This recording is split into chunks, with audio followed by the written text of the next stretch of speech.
The auto industry is one of the hardest hit by President Trump's trade war with Canada. While the U.S. is back at the negotiating table this week, Canada is just one of the countries vying for Washington's attention. Today, the president announced a new agreement with Vietnam, and officials say more deals and more tariffs are imminent. I would expect that we have a number of deals that are announced next week.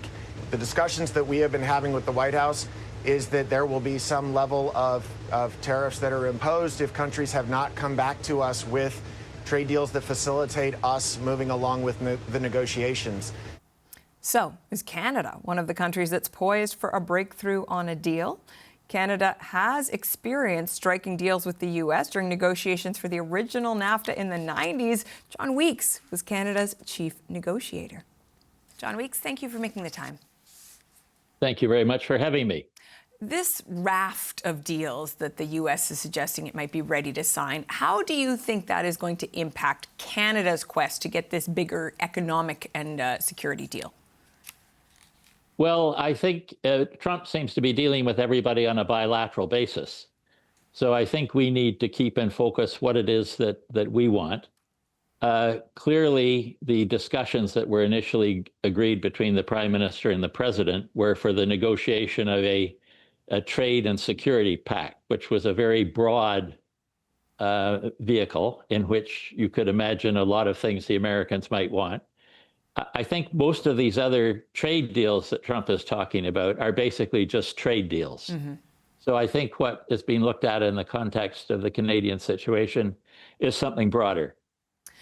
Obviously, the element that has attracted so much attention in terms of the Canadian situation over the course of the last few days was Donald Trump's decision to call off negotiations over the digital services tax. Canada agreed to rescind that tax to get back to the table. What do you think this tells us about, as Donald Trump put it, who has the cards here? Well, I'm a bit surprised that we got into the situation we're in, because it's been pretty clear for a long time that the United States would be very unhappy if we started collecting the digital services tax in Canada. And so it's not really, I must say I was initially startled, but on reflection, I wasn't all that surprised at what Donald Trump did. And the fact that we're rescinding the tax, or I guess technically what we're doing is we've stopped collecting the tax.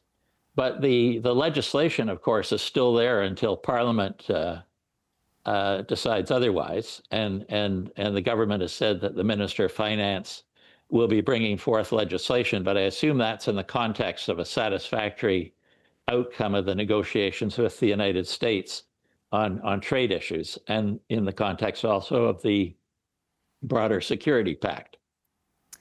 I wonder, I mean, we know so little about what's happening at the negotiating table, and I suppose that's by design. We don't truly know if, as the White House officials put it, Canada caved, that's their choice of words, and made this exchange just to get back to the table, or if something else happened. But what we do know is that the digital services tax was supposed to bring in a bunch of money, about $2 billion in immediate revenue. What does this make Canada look weak to say no to all of that money? Well, of course, I'm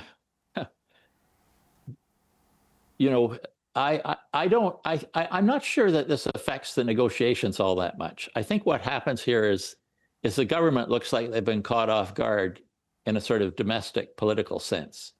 But from the point of view of negotiations with the United States, I think this is what Trump wanted, of course. He likes to show that he's humiliating the countries he's negotiating with. So the fact that he's what's the word they say? Caved. Yeah. Saying that the Canadians have caved. They've already sort of chalked one up. So, in some ways that's perhaps a good sign. But I think, clearly there are going to be difficult negotiations ahead, but the government's going to have to make clear that there's only a deal if there's a deal that's satisfactory. And I would hope our initial position at the negotiating table and our clear position at the negotiating table is we want there to be no tariffs on Canadian exports. That's what's provided for in the NAFTA that was negotiated by the new NAFTA, the Canada-U.S.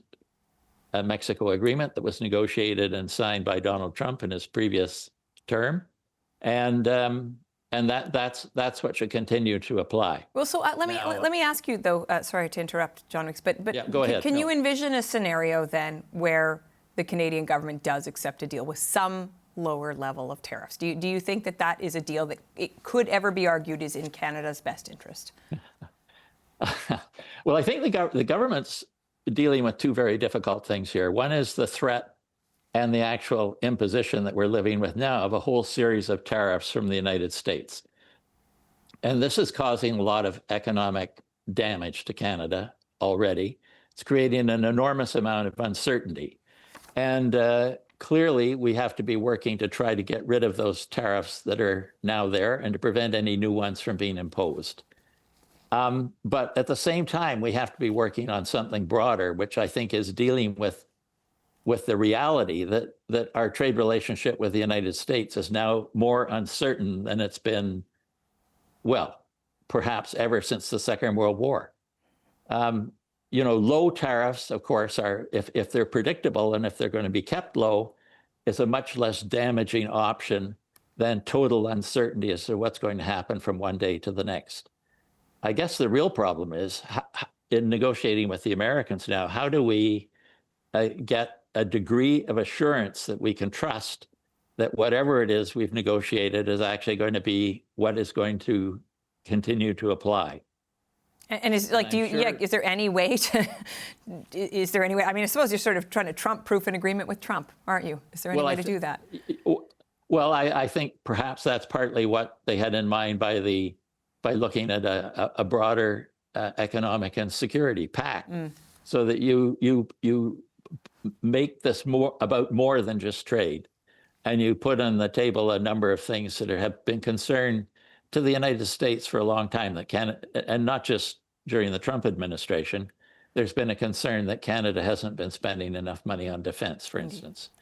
So I think that's the way you need to look at it. But I think there's this conundrum. The government has to deal with the immediate problem in negotiations with the Americans, and at the same time, we have to be working on how to reform our domestic economy, and that's obviously going ahead with what we've seen recently, and eliminating interprovincial barriers to trade, and then looking at our relationship with other countries and how we can strengthen that and improve our export prospects there. And if I might just add one other thing, I think important for Canada in this new reality is trying to make sure that we keep the multilateral trading system in the World Trade Organization as strong as possible. It still governs, as a practical matter, about 80% of world trade. And there have been some recent efforts by countries, including by the president of the European Commission, Ursula von der Leyen, who's called for some structured cooperation between the members of the EU and the countries that are members of the CPTPP, the Trans-Pacific Partnership Agreement the United States declined to join. And I think that this is a very good idea, because, if we can keep the multilateral system still strong and working, then eventually this is going to perhaps be a way of bringing the United States back in to the system as a willing partner.